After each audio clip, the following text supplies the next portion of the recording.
Hello and welcome to the Thursday Night Book Club. This is February 23rd, 2023. And with me is Gogo Griot from Homer, Alaska. And I have promised Gogo to actually visit one day, and it's always been on my bucket list to actually pay you a visit and see the wonders of Alaska. So just for our viewers, you've published a book, All That Is, and several other books. Yep, there it is. And you are also on YouTube as a storyteller. And as this is Black History Month in the US, you started with 3-minute stories on your channel called Vibrant Belted Voice. And I'm also very interested in the what you have to bring today around the story healing experience. So can you tell us a little bit more about your connection to storytelling? Where did this emerge from? How did you get to this phenomenal place as an elder, storyteller, ancestral healer, a woman of so many talents and so much richness in our community? I'm so happy to have you here. Thank you. And before I forget, the 3-minute stories are actually on the YouTube channel Skywalker Storyteller. So, and that's real easy to find. And I became a storyteller because I was a performing artist. I was a dancer, I wrote poetry, I wrote plays, and I performed. But it wasn't until I discovered storytelling in my 40s, kind of by accident. And I started, the first story I told was a folktale, and I started telling folktales. And it was a liberating experience. As much as I loved to dance and perform, because I perform my own poetry and stuff, it always left me kind of not satisfied. But storytelling, because it wasn't mine, was just liberating. People loved the stories. I'd be looking at them directly. And so I got a degree in storytelling in Denver. And actually, I started telling stories. They have an annual Black Arts Festival in Denver. And I told stories there for like 3 or 4 years even before I got my degree. And when we left Denver, I told stories in Iowa, where we lived for 5 years. And I told stories to children, adults, and historical societies, specifically Underground Railroad stories. And I loved telling those in Iowa. But I had a midlife crisis and became a nurse. And it took a while, but even while I was nursing, I kept storytelling. And that's how I actually started to get online while I was nursing. My first website was a storytelling website. And I actually recorded stories, which I later put into another book called Breathing Through the Eye of a Needle. And those are stories around life and death, but mostly folk tales. And I also do an annual Christmas storytelling that I like. I like to tell stories from around the world for the winter holiday. And there's a particular story written, I've forgotten the author's name, but that was written in Liberian dialect, Every Man Heart Lay Down, and I like to tell that story. And I have a podcast too, I have 2 podcasts that are storytelling podcasts. And that's it on the storytelling right now. And so now, because of the storytelling, I know that storytelling creates community and it also is healing. And I've been working the past few years, learning ancestral healing and energy healing. And that's how I came up with the story healing experience, because I combined them all together for a unique healing experience. I'm wondering, what is it about the storytelling process, particularly for those people of the African dysphoria, which is, would you say it's a unique feature? For the healing? Yeah. In our healing modalities and a lot of the traditional and indigenous and ancestral Is it different for people of the African diaspora than other cultures? Well, actually, traditionally, a lot of traditional healings are stories, just because they're traditions. And there's things that traditionally are done that come down through stories. But because I can't give any specifics right now. It's more of just knowing, going through the process, because a lot of times it's just being able to get someone to talk. You know, like what is talk therapy? But storytelling. And and how I came to this is actually, while I was still a nurse, I did a workshop, and I have a process because you can actually change your story. You change your story, you change your life. Look at what your story is built on. What is the story you're telling yourself about your life? You tell yourself you're having a miserable life, you're poor, you're broke, or you can look at it and say, hey, what is it that I can do to change this story? And what I do with the story healing experience is, first I establish what heal means to me. To heal means to help ease all loss, because we all have loss. From the moment you're born, you're losing. Once you come out that womb, you've lost the best place you'll ever have in life. You've lost comfort, protection, food, and no worry. And so we go through life trying to avoid loss by getting attached. And the more we're attached, if we lose, the greater the loss. So going through the story healing experience involves using energy techniques and right now I use folk tales to tie into whatever situation we might be dealing with. And then you reflect on these stories because they're universal and they'll have a message for people. And then you talk about it, look at it, and then close with some more energy healing or breaths. And so it's a way I've developed for how I like to do energy healing, because I think the storytelling is really important. And I've seen how it creates community, and I've seen how it can help heal people in terms of certain things. And I had not really applied it so much. I have done a couple of story healing experiences, and I did one with a group, and so that was pretty nice. So if you didn't have more questions, I was going to take us through one. Oh, please. Thank you so much. Okay. So now you can just sit and get comfortable. You can close your eyes, you can lay down.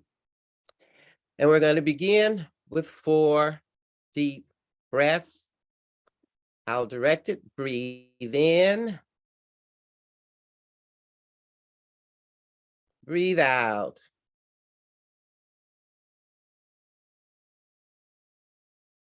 Breathe in.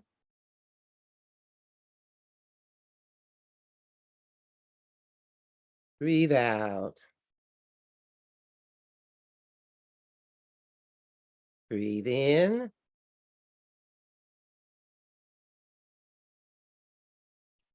Breathe out.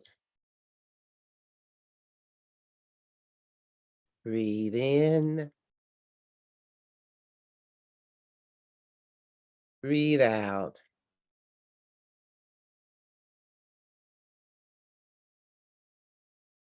And now we're just going to do a quick grounding to connect to Mother Earth and to the heavens.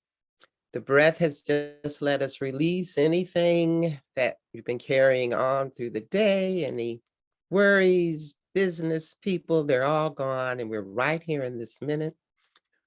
Imagine your feet, from all of those points at the bottom of your feet are roots going straight down to the center of the earth. So you are connected to that fire at the center of the earth. And that energy is coming up now through your feet, up your legs, up your thighs, up the sides of your body, at your shoulders, and going down out through your hands. And now we're going to take another deep breath and open up the top of your head to receive all that energy from the cosmos. And let it flow through the top of your head like a light, going down the center of your head, through your throat, and stopping at your heart.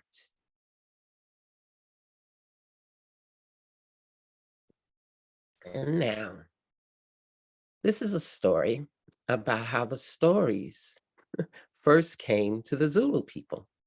Because there was a time in ancient times in which the families had villages and they did their work, but they didn't have stories. And there was this one family where the kids wanted stories. They somehow knew stories existed, but their parents didn't have any.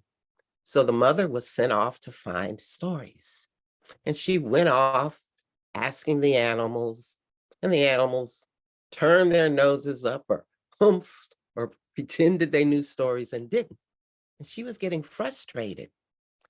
Finally, she found an eagle who said he had a friend, the ocean turtle, who might help her. So she went to the beach and waited for the ocean turtle. And after some time, this large turtle came out and she said to him, "Oh, turtle, my children are begging for stories and I have no stories." But the eagle said, "You could help." And the turtle said, "Well, I don't have any stories, but I know some people who may have stories, but I will have to take you to them." So she looked at him, but then she said, "Okay," he said, "get on my back." So she got on the turtle's back and he walked straight into the water and he went under the water and she was amazed, but she was able to breathe. And he went deep, deep, deep, deep, all the way down. And she found herself in this unbelievably beautiful city like she'd never seen before, and beautiful people walking around in colorful clothes. And the turtle took her straight to where the king and queen of this water world sat. And she said to them, "Oh, please, I am looking for stories for my children. Do you have stories?" And the queen said, "Oh, yes, we do." But then the king put his hand up and he said, "Well, what will you give us for our stories?" And she said, "What would you like?" So the king thought a few minutes and then he said, "You know, we know nothing about the world above us. If you could bring us a picture of your life above, we can give you stories." And the mother smiled and she said, "Yes, I can do that." So she got back up on the turtle, went back up, and she was happy because her husband was a carver, a wood carver, and he spent his time carving pictures of the village, of people. And so when his wife told him what she needed, he said, "Oh, that will be easy." And he took his time and made this wonderful carving picture of village life. And the wife went out again. This time she had this big picture, wooden picture tied to her back. She got back on the turtle's back. He went all the way down and she presented it to the king and queen. And they were just ecstatic. They loved it. And then the queen handed the mother a conch shell. And she said, hold that shell up to your ear and you will get stories to tell your children. And she did. And when she held it up, she heard stories right away. So she got back on that turtle and went home and told stories to her children. Now, since we didn't come together with any particular problems, I just want to, there's a second part to this, but now I want to stop and say, what kind of message did that story say to you?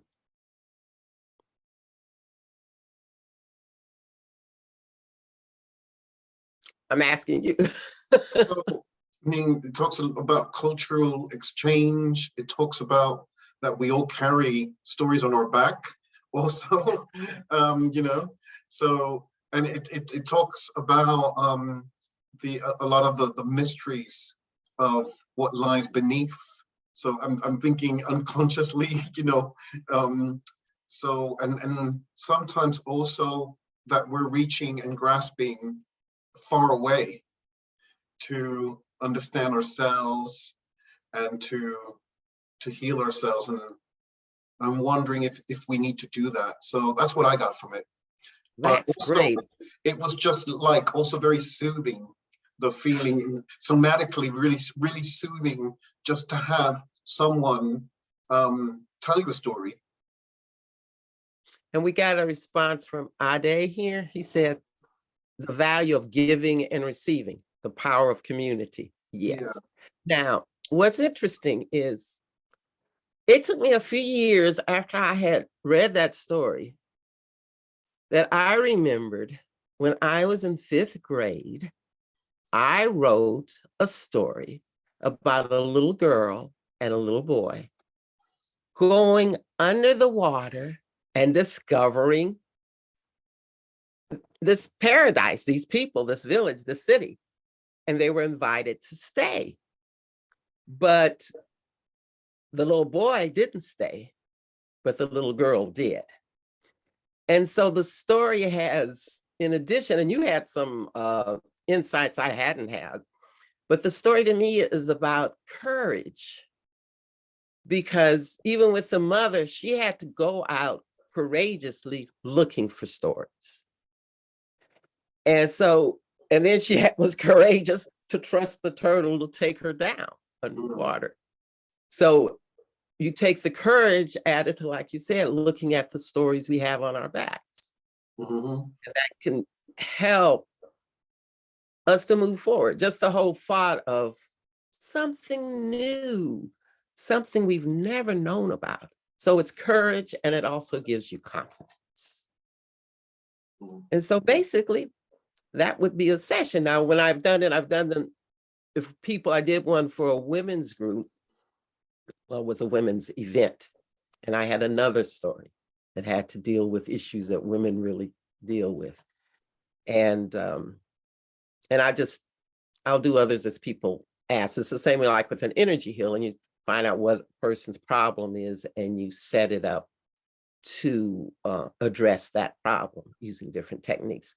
And if I was doing also a more extended healing, I would have done more, we might have done more with our chakras or more breathing, or even I might have some people doing different types of massage. But so this is how I make my energy healings a bit different from the usual ones that people are getting, in the hope that people will want to. So that's fascinating. Do you have then, you happen to have stories that tailor to people's traumas? Is that what you're saying?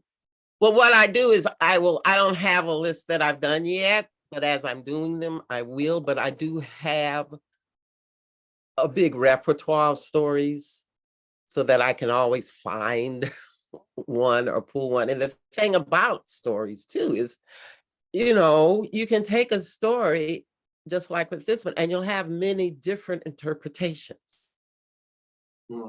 many different insights, so I could take that story still and probably apply it for someone who did have a trauma in terms of not having confidence, or had been put down by someone or had been laughed at because of their crazy ideas. So it's a matter of just being able to listen to people and applying what and the stories to help them. And there's other people. There's actually a man who's a doctor. He's a medical doctor, and he uses story to heal people. And it's not psychotherapy, and he's written quite a few books. His name is, I can't see his name now, but he's written quite a few books, but he comes from a more clinical perspective than I do. Even though I was a nurse, I don't really like to be too clinical. I like to apply techniques and methods and not get into trying to be too medical or clinical when I'm working with people. Well, I've seen some of your YouTube presentations on history and the storytelling, and it's really fascinating. You yourself have a long history of storytelling and all, just so many different facets to the work that you do. So how does the mindfulness come in? Mindfulness? Oh, well, I've been meditating for, let me see, over 40 years. Okay. And I actually came into meditation through spiritual practice. I don't know if you know Swami Muktananda. Oh yeah, I do.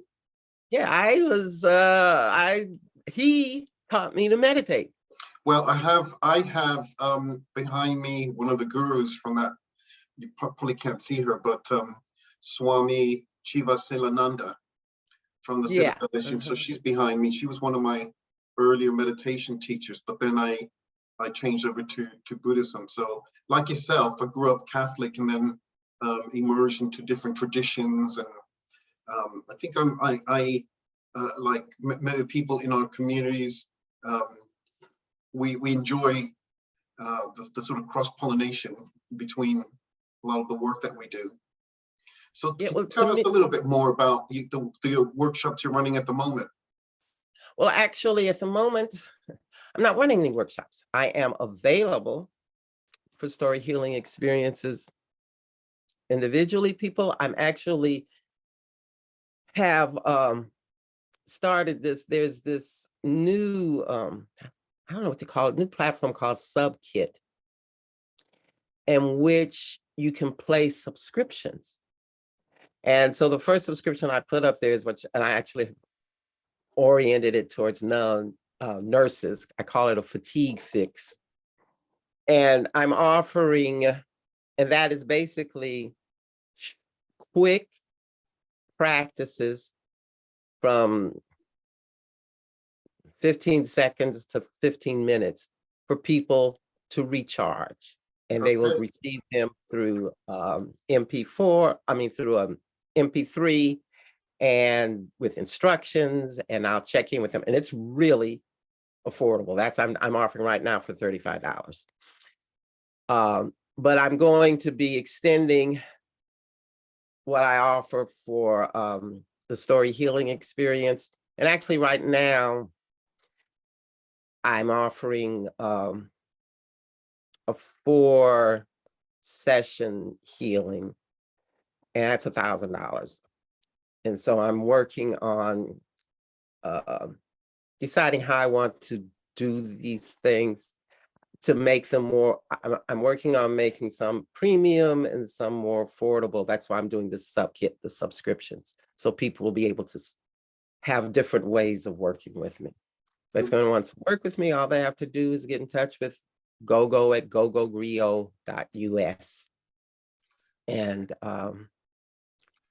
we'll put a comment after this video. Or we will definitely. And I'm also on Facebook too. Gogo Griot. I'm on Facebook. So we will put it in the text within the description of this talk.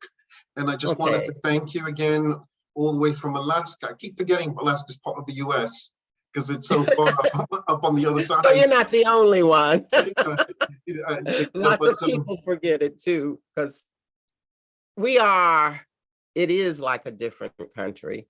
And it's really beautiful, and it's really big, and it's always challenging just because of where it is. But it's where we are, and I like it. We were very fortunate to get where we are. Well, you have an open invitation to come to the UK and lead a retreat with us.